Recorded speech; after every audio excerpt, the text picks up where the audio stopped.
raconte. Christophe Ondelatte. L'homme dont je vais vous raconter l'histoire maintenant est un tueur en série catégorie brute épaisse, incapable d'expliquer pourquoi il tue. Il tue parce qu'on a fait pipi sur le fauteuil de sa voiture, il tue parce qu'il ne supporte pas les aboiements d'un chien, il tue parce que ça l'énerve, il tue parce que c'est la bêtise humaine. Il s'appelle Louis Poisson et au début des années 2000, il a tué 4 femmes. J'ai écrit cette histoire avec Nicolas Loupien, réalisation Céline Lebras. Europe 1, Christophe Ondelatte.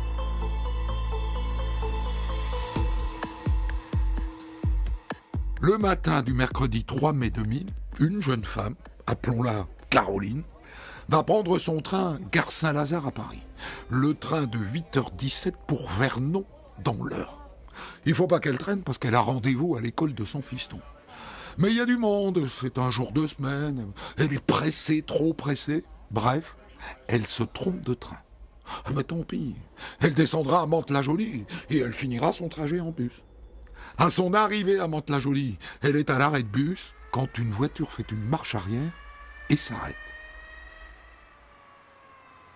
Bonjour madame, vous avez l'air pressée.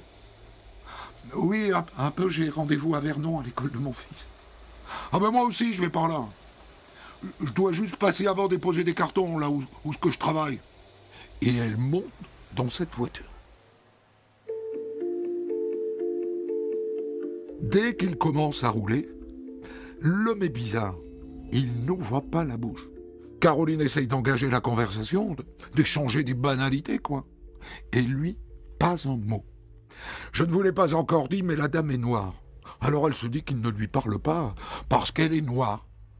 Maintenant, la voiture quitte la Nationale 13 et s'arrête devant une ferme. Une ferme isolée, qui a même l'air abandonnée. C'est un peu angoissant, mais ça doit être là qu'il travaille. L'homme descend, il fait le tour pour ouvrir le coffre, et soudain, le voilà qui ouvre la portière côté passager, et là c'est un autre homme. Il est hors de lui, il crie, il tremble, et il a un couteau dans la main. « Sortez, ou je vous bute !»« Enfin, qu'est-ce qu'il y a, monsieur ? Calmez-vous. Sortez ou je vous bute !»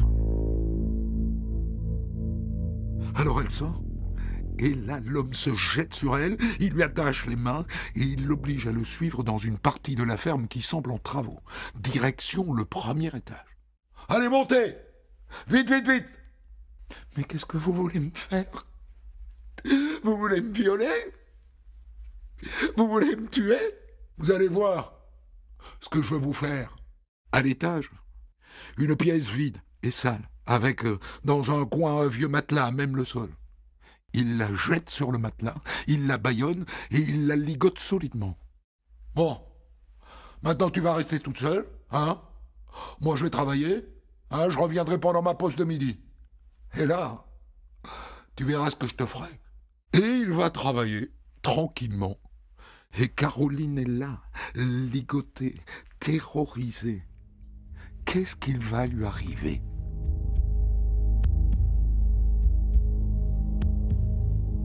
Par chance, ce matin-là, la propriétaire de la ferme, qui vient rarement, décide d'y faire un petit tour. Elle monte à l'étage, elle ouvre la porte et elle tombe sur Caroline, ligotée sur le lit. Heureusement, Louis, qu'elle emploie comme tailleur de pierre, est en bas dans son atelier. « Louis ! Louis, viens ! Il y a une femme ligotée sur le lit à l'étage. Viens vite !» La réponse de Louis la laisse sans voix. « Ah ouais, je sais, c'est moi qui l'ai mise là. Vous inquiétez pas, hein. Je vais la relâcher. » Et il ajoute, « Je vous en prie, madame, hein. Dites rien. »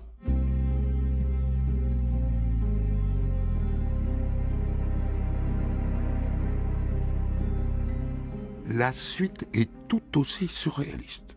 C'est-à-dire qu'il retourne dans la chambre, et il détache Caroline, et il la raccompagne chez elle en voiture, tout en s'excusant du dérangement.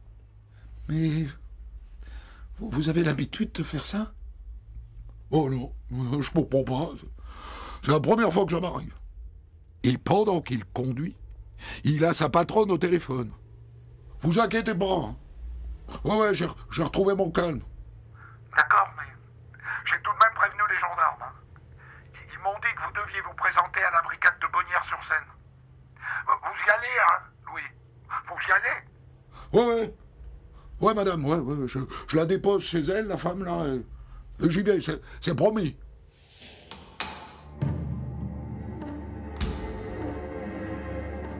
Et c'est ce qu'il fait.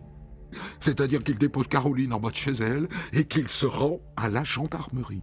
Parce que sa patronne a prévenu les gendarmes qu'il avait enlevé une fille. Surréaliste.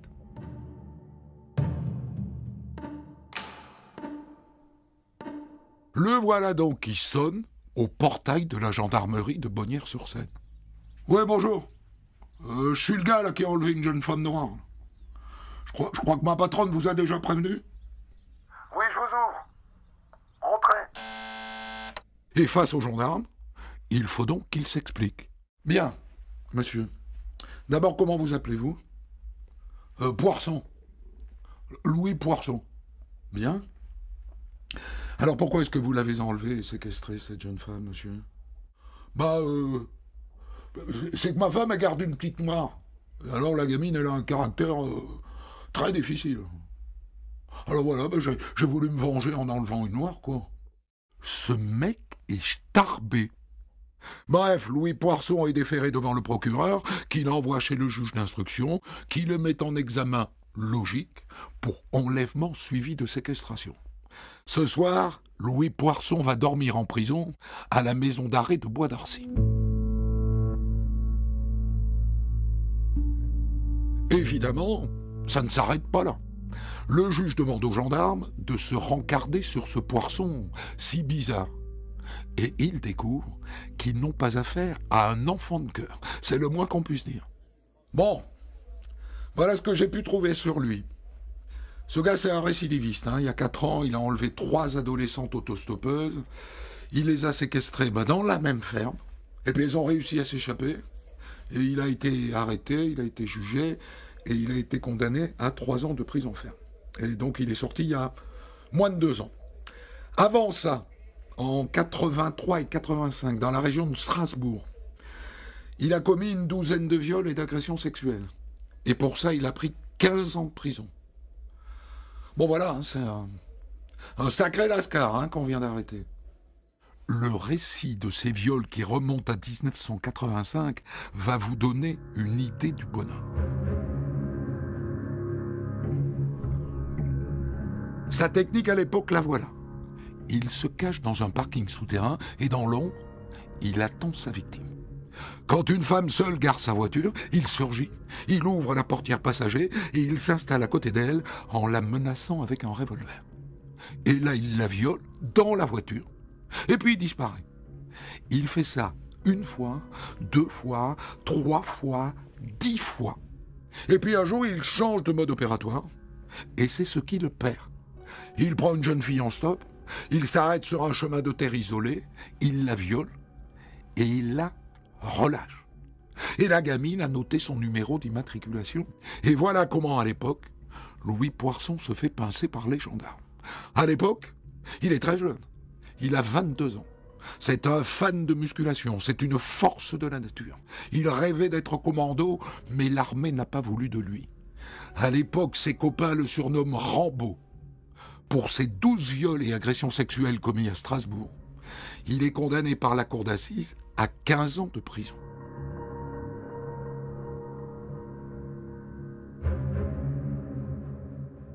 Quand il découvre ce passé, 15 ans plus tard, alors qu'ils viennent d'arrêter Louis Poisson pour l'enlèvement de Caroline, les gendarmes tombent aussi, dans son dossier, sur une expertise psychiatrique terrifiante.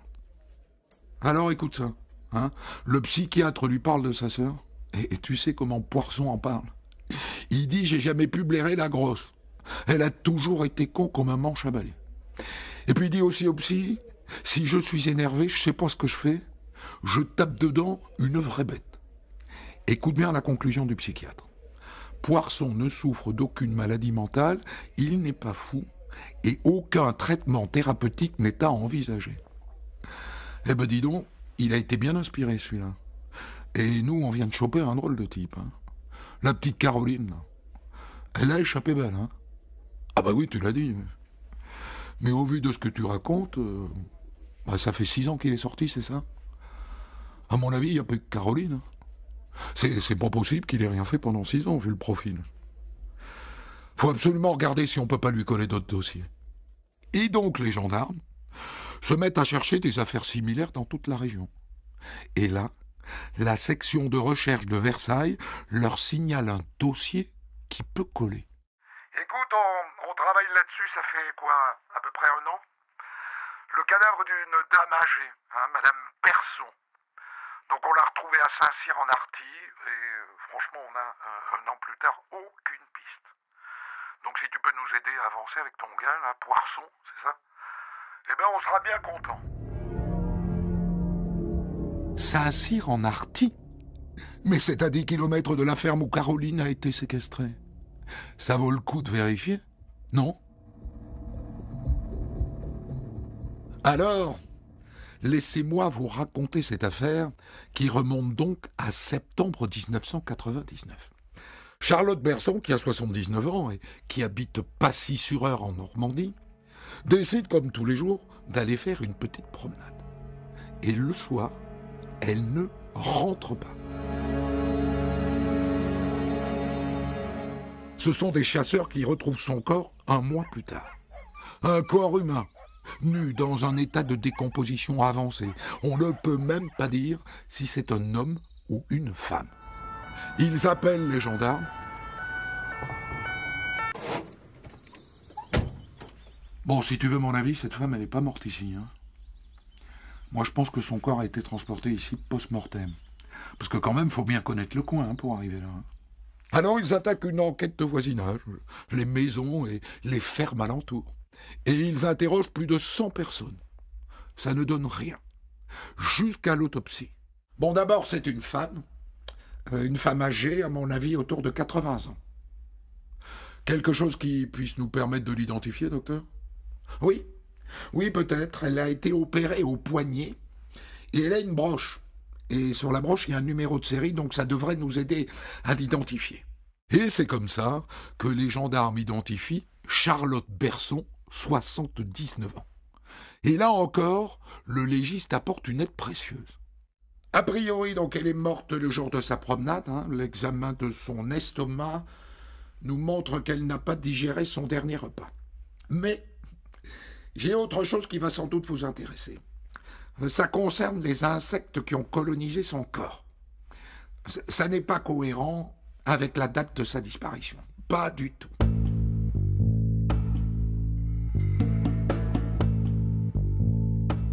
Et là, faut que tonton vous explique.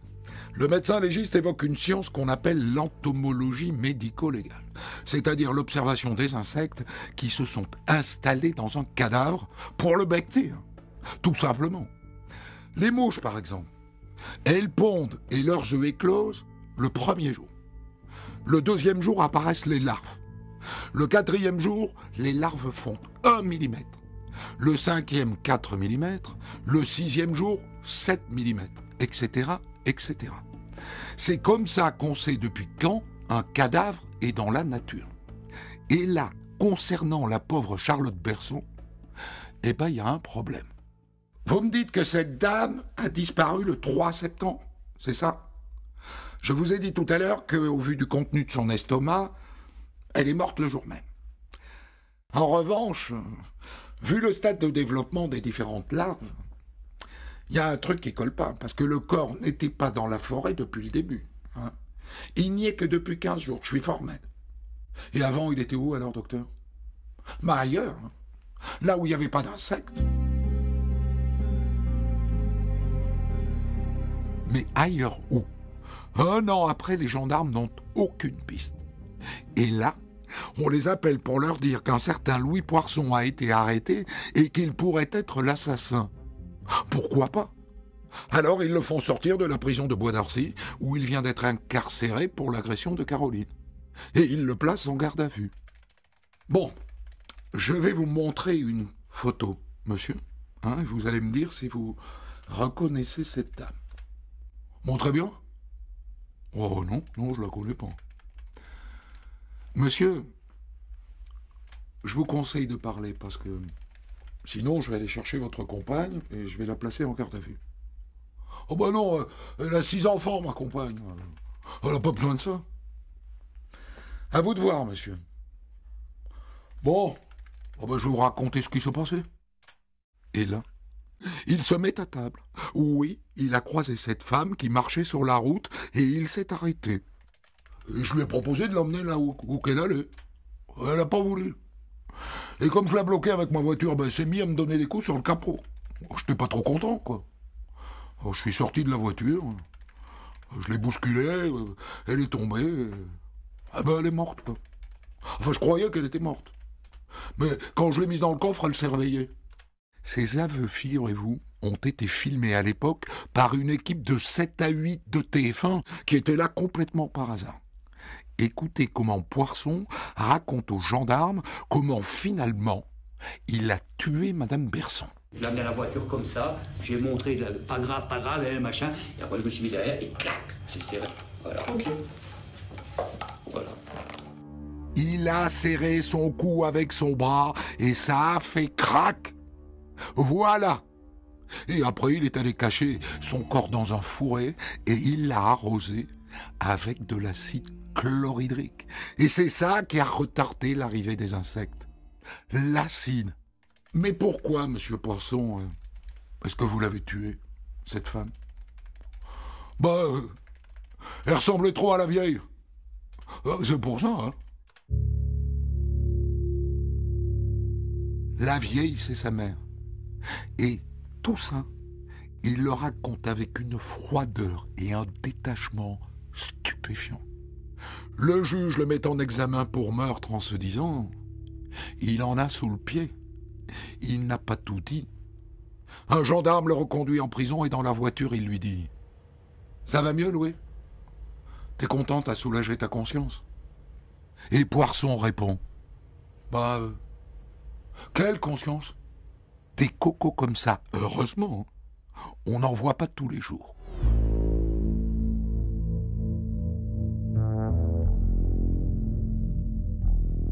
Dans la foulée, les gendarmes cherchent donc à savoir s'il n'en a pas tué d'autres, dans la région. Janine et Monique Villain, par exemple. Leurs corps ont été brûlés tout près de la ferme où travaille Poisson. Alors ils appellent leurs collègues qui travaillent sur ce double meurtre. « Dis-moi, on a peut-être un gars là qui peut vous intéresser dans le dossier Villain. » Le dossier Villain, tu dis? Ah, mais on a déjà un coupable dans cette affaire. Hein. C'est le fils de Janine Villain. Il a été mis en examen et tout, hein. Mais il reconnaît les faits? Non, mais tout se recoupe, hein. Eh ben, vous devriez quand même le voir, notre gars, là. Poisson. Bon, il le place en garde à vue, sans grande conviction. Et il avoue, le diable, c'est lui qui a tué Janine et Monique Villain. Bah, j'étais tranquille, en train de boire une mousse, là. Et puis, il y a un clébard qui a aboyé. Ça m'a énervé. Alors, j'ai cru que ça venait du cimetière pour les Kleps, là, qui est juste à côté. Alors, j'y suis allé, pour le faire taire. Mais en vérité, ça venait pas de là. Mais moi, j'étais quand même énervé. Alors, je me suis mis à casser les tombes des chiens, pour me calmer, quoi. Et là, il y avait 2 dames. Elles m'ont menacé d'appeler le gendarme. Oh, ça m'a mis dans une de ces colères. Normal, hein. Alors, j'ai assommé la vieille. Et puis l'autre, la jeune, là, je l'ai attachée. Et je les ai mis dans le coffre. Et je suis allé jusqu'à un champ. Et là, pour vous dire, je me suis dit... bah, tu sors de prison, Louis, donc faut pas que tu déconnes. Alors j'ai ouvert le coffre et je leur ai dit... Je vous relâche, d'accord? Mais vous dites rien. Et il y en a une, elle m'a dit qu'il fallait pas que j'y compte. Elle m'a énervé, celle-là, là. Alors, je lui ai mis un sac plastique sur la tête, jusqu'à ce qu'elle bouge plus, quoi. Et puis l'autre, après, bah, je l'ai tapé avec un bâton. Voilà, quoi. Et après, j'ai mis le feu. Voilà, quoi, c'est la bêtise humaine, quoi. Ça, c'est le moins qu'on puisse dire. À ce stade, Louis Poisson a avoué 3 meurtres. C'est un tueur en série. Et on peut penser qu'il n'a pas encore tout dit. Par exemple, on a retrouvé des bijoux chez lui. Oh, ça c'est rien, je les ai trouvés ces bijoux. Eh ben, on va vérifier, Louis. Parce que justement, une femme est portée disparue depuis l'année dernière. Elle s'appelle Madame Femme. Elle a 73 ans et elle est d'origine asiatique. Elle était dans une maison de retraite pas très loin de chez Poisson. Et un jour, elle est allée se promener. Et on ne l'a jamais revue. Est-ce qu'il ne l'a pas fait monter dans sa voiture, elle aussi? Les gendarmes vont montrer les bijoux retrouvés chez Poisson au personnel de la maison de retraite. Ah ben je le reconnais, moi, ce petit truc de pacotille. Elle le mettait tous les jours, Madame Femme. Retour de Poisson en garde à vue. Au début, comme d'habitude, il nie. Alors les gendarmes utilisent la même méthode que dans l'affaire Villain. Bon, Louis, si on n'avance pas là-dessus, toi et moi, bah, je vais être obligé de mettre ta compagne en garde à vue. Ah non, non. Elle a 6 gosses, elle a pour que ça à faire. Je vais vous raconter. Et de 4, il raconte qu'elle marchait sur le bord de la route, qui s'est arrêtée, qui lui a proposé de l'avancer, et qu'elle a accepté. Et là, la vieille, elle me dit, j'ai un besoin pressant, faut vous arrêter. Je me suis dit, manquerait plus qu'elle pisse dans ma voiture, la vieille. Donc là, elle est descendue. Il y avait une tache sur le fauteuil, putain. Elle n'avait pas su se retenir, la conne. Ça m'a mis dans une de ses colères. Alors je l'ai poussée. Et puis sa tête, elle est tombée sur un rebord, et puis je l'ai mis dans le coffre. Elle était vivante, hein. Quand je suis arrivé à la ferme, j'ai dit, regarde ce que t'as fait. Elle m'a dit, pas grave, pas grave. Elle est gentille. Alors je lui ai serré le cou, et clac, clac. Pour Charlotte Berson, c'était crac. Le résultat est le même. Il en a tué 4. Et vous sauriez me dire où vous avez mis le corps, monsieur Poisson? Oh ben, ouais, je l'ai enterré à la ferme. Vous pouvez nous montrer où exactement? Oh ben oui, sans aucun problème. Eh ben, on y va.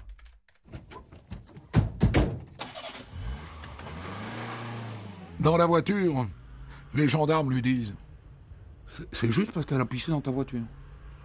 C'est ça qui t'a mis en colère. Ouais, je sais, j'ai déconné. Hein. J'ai déconné, c'est tout. Hein. Tout ça pour 2 gouttes dans une voiture, ça. Ça aurait pas dû en arriver là. Ça valait pas la peine. On arrivait là pour ça. Ah, donc il a une conscience.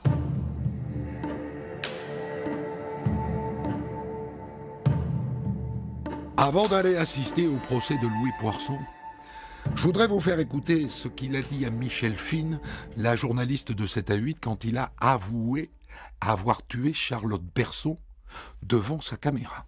C'est énervé, il s'est emporté autant pour ça n'en valait vraiment pas la peine. Et on est arrivé surtout là pour ça. Et vous savez pourquoi vous le faites? Non, ça reste à ce moment-là comme ça, c'est tout. Faut pas l'expliquer. Elle avait un petit air de ressemblance avec ce que j'appelle ma mère. Bon, mais c'est pas... Moi, j'appelle pas ça ma mère, mais bon.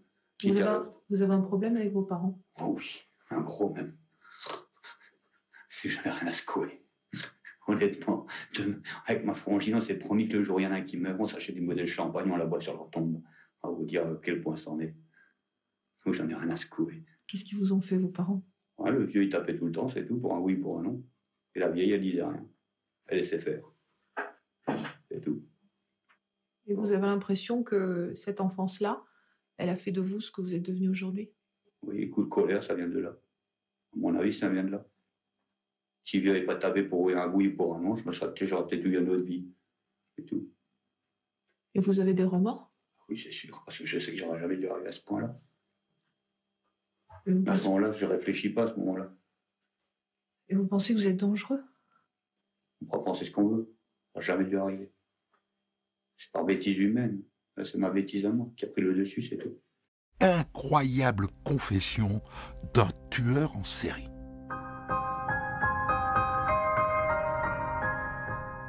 Louis Poisson est d'abord jugé en septembre 2002 devant les assises de l'Eure pour le double meurtre de Janine et Monique Villain. Le premier jour est consacré à l'étude de sa personnalité.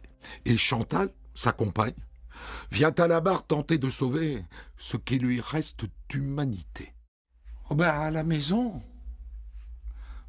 Louis, il est doux, hein. Il est attentionné. Il offre des fleurs. Il fait de la peinture. Et puis il montre beaucoup d'affection aux enfants. Et puis, ils partent en vacances avec lui, quoi. Et tout ça.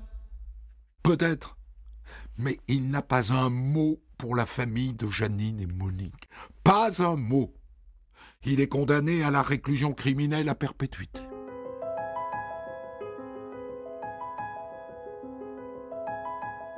Trois ans plus tard, Louis Poirson comparaît devant la cour d'assises de Versailles pour les meurtres de Madame Berson, de Madame Femme et pour l'agression à la séquestration de Caroline.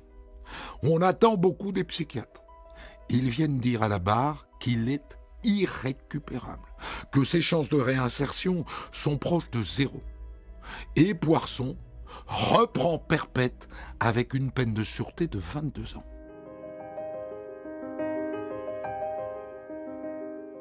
En a-t-il tué d'autres? Les gendarmes ont retrouvé chez lui la photo d'une dame âgée, nue, dans un bois, effrayée. Cette photo, il leur a dit qu'il l'avait trouvée.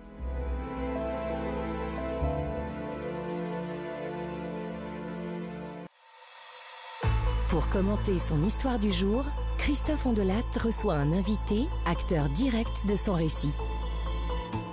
Cette histoire absolument incroyable, nous allons la débriefer maintenant avec vous, Général Philippe Schneider.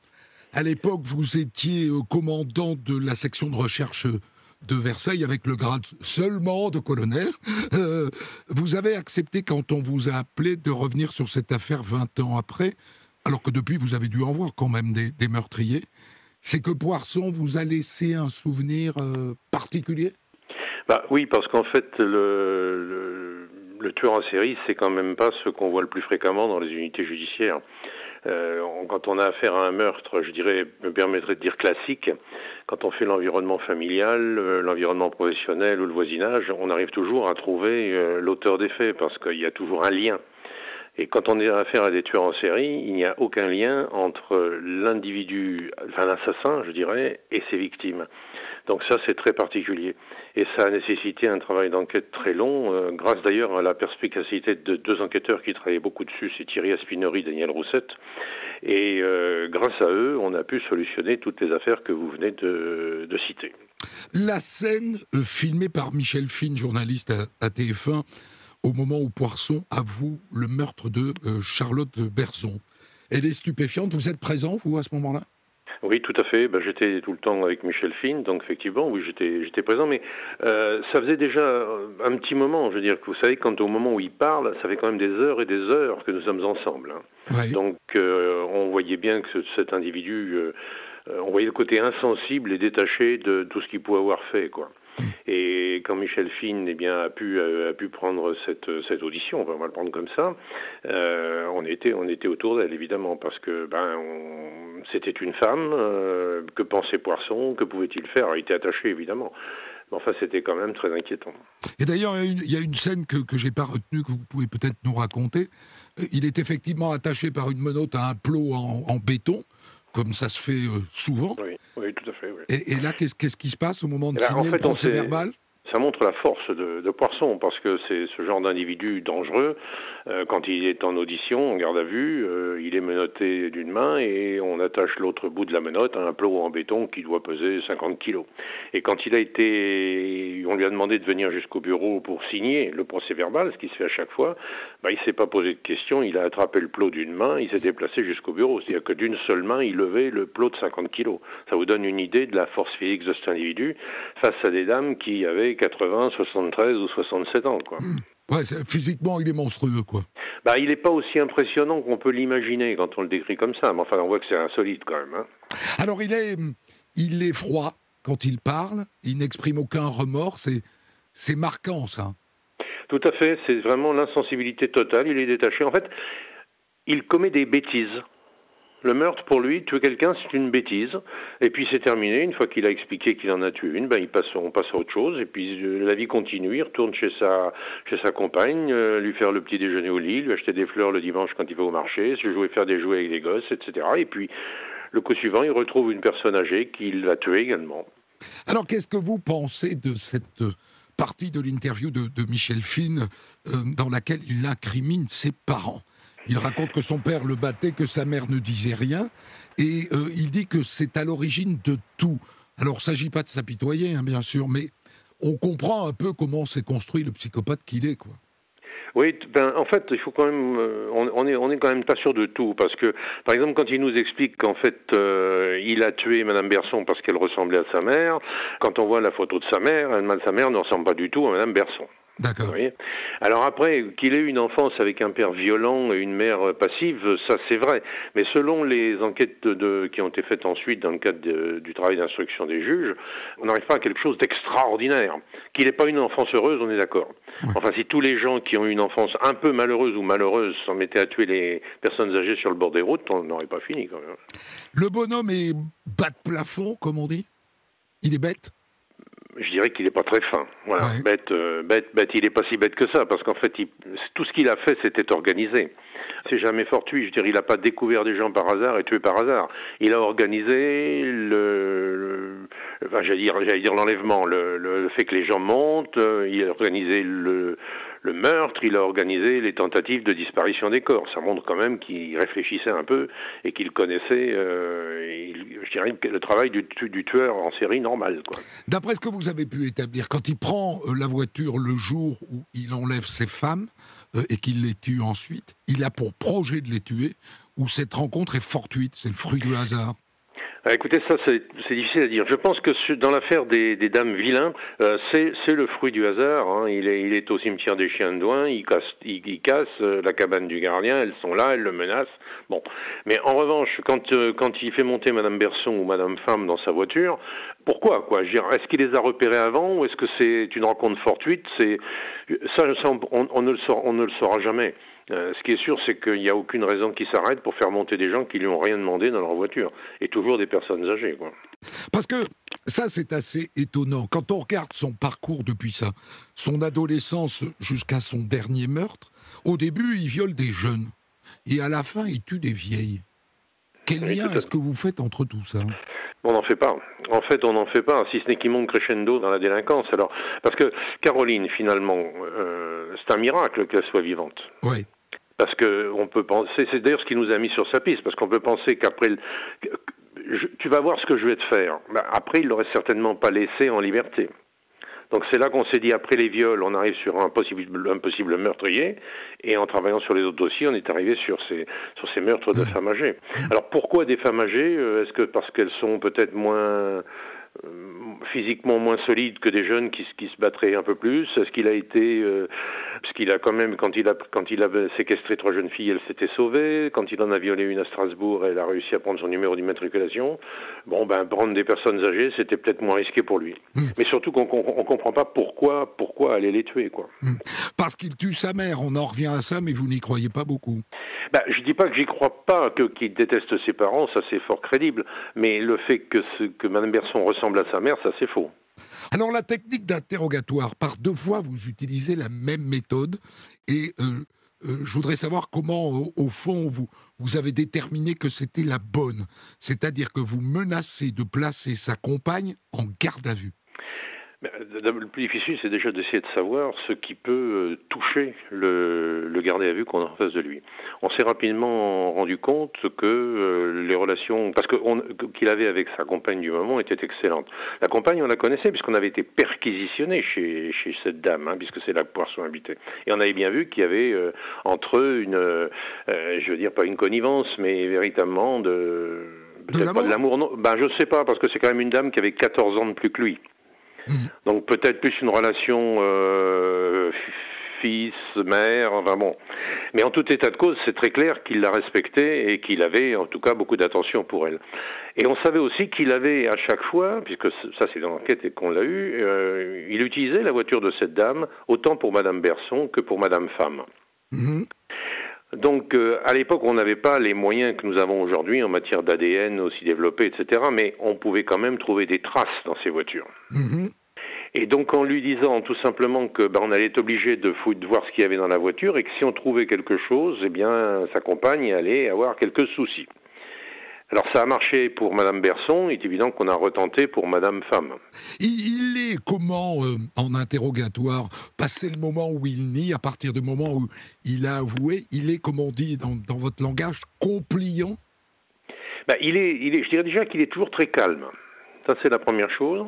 Ensuite, on a l'impression aussi que ça lui plaît de voir des gens qui s'intéressent à lui. C'est peut-être la première fois que ça lui arrive, j'en sais rien, mais en tout cas, on a ce sentiment, il a besoin qu'on s'intéresse à lui.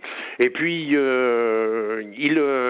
fois qu'il commence à parler, il reconnaît les faits, dès qu'on lui apporte des éléments. Si on n'apporte pas d'éléments, il n'y aura rien. Et il le dit d'ailleurs. Dans le langage, il dit, si tu as des billes, je te dirai, si tu n'as pas de billes, c'est même pas la peine. Mais on voit quand même, à la fois dans l'interview et dans les procès-verbaux, on voit qu'il est quand même capable de regret. Alors, j'ai dit qu'au procès, il n'en manifestait aucun. Mais est-ce que devant vous, il manifeste des regrets? Parce qu'il y a ce moment où il dit c'est la bêtise humaine, ce qui est une manière de dire ça méritait pas ça, quoi. Oui, enfin, il manifeste beaucoup de regrets pour lui. D'accord. Il s'apitoie sur son sort, c'est sa bêtise humaine, ça aurait pas dû être comme ça, c'est de la faute de ses parents qui l'ont maltraité petit, c'est toujours lui. Mais les victimes, il en parle peu, une fois qu'il les a, comme vous disiez tout à l'heure, crac ou clac, et puis c'est terminé, on n'en parle plus. Alors après ces aveux dans l'affaire Charlotte Berson, il vous paraît clair et absolument certain qu'il en a tué d'autres? Oui, enfin, Berson, on est venu sur Madame Berson. D'abord, il faut quand même savoir qu'il y a eu un miracle, à mon avis. Quand son employeur va le chercher parce qu'elle a trouvé Caroline ligotée, elle n'imagine pas un instant que c'est son employé qui a fait le travail. Quoi. Et là, je suis toujours surpris qu'il les ait pas tués toutes les deux. L'employeur aussi, vous voulez dire? Oui. Et oui, c'était le meilleur moyen de faire disparaître toutes les preuves. Donc là, il y a un miracle. Ensuite, on s'intéresse à Mme Berson justement parce que, comme on se doutait que Caroline avait peu de chances de vivre si elle n'avait pas été découverte par l'employeur, la chambre, enfin la pièce qui était aménagée où il avait mis Caroline nous intéressait. Ça pouvait être l'endroit où on avait stocké le corps pendant 15 jours, puisque nous pensions pas à l'acide. Voilà, c'est comme ça qu'on est venu sur lui. Et puis le travail qui a été fait après on a fait évidemment un environnement de toutes les disparitions, les morts, anormales du secteur. C'est comme ça qu'on est venu sur les dames Villain. Et puis les bijoux qu'on avait trouvés lors de la première perquisition dans l'affaire Berson chez sa compagne nous ont permis de revenir sur Madame Femme. Ça a été le quatrième meurtre. Et on est absolument persuadé qu'il en a fait d'autres. Comme vous disiez tout à l'heure, on a une photo qui est terrible, d'une dame âgée terrorisée, nue dans un bois. Et on n'a jamais réussi à identifier cette dame, malgré toutes nos recherches, à la fois locales, bien sûr, mais également sur la région de Strasbourg et même l'Allemagne. On ne sait pas qui c'est. On ne sait pas qui c'est. Et quand dans une affaire de meurtre, quand on ne sait pas identifier la victime, on ne sait pas par où commencer l'enquête. Je fais une toute petite marche arrière, mais je me mets à la place des auditeurs, et moi-même, je suis un peu surpris. Vous avez donc le corps, le légiste a le corps de cette femme. Il est capable de dire tout un tas de choses sur elle. Il est très intelligent sur l'entomologie médico-légale, mais à aucun moment il n'identifie de l'acide sur ce corps. Non. Le corps est resté 15 jours à l'extérieur. Il restait un mois à l'extérieur. 15 jours, il a mis l'acide le jour même où il a déposé le corps. Et ensuite, il y a toutes les intempéries, les animaux, etc. Et puis, il cherchait pas non plus. Je pense que le problème des médecins légistes ou des chimistes, on leur dit, est-ce que vous pouvez trouver ce genre de produit? Sinon, il y a des milliers de produits à chercher. Oui, ils n'ont pas fait l'inverse. Alors, il est condamné, donc il est arrêté en 2000, Poisson, il est condamné à perpétuité avec une peine de sûreté de 22 ans. Il est libérable à partir de mai 2022. Est-ce qu'il vous paraît, vous qui l'avez eu en garde à vue, face à vous, pensable que ce type, qui a 60 balais aujourd'hui, sorte? Écoutez, à titre personnel, j'espère que non. Maintenant, ça relève uniquement des décisions des magistrats. Hein. Et puis après, avis des psychiatres, évidemment. Non, à 60 ans, il est encore, enfin, à mon avis, il est encore dans la force de l'âge, parce que c'est un type qui faisait quand même beaucoup de musculation, et je pense qu'après, en prison, il a dû continuer à faire une activité physique. Et si les psychiatres considèrent qu'il est toujours dangereux, ben, évidemment, il faut absolument qu'il reste en prison. Je vous remercie infiniment. C'est toujours passionnant de discuter avec un directeur d'enquête, en l'occurrence aujourd'hui le général Philippe Schneider, qui commandait à l'époque en tant que colonel la section de recherche de la gendarmerie de Versailles.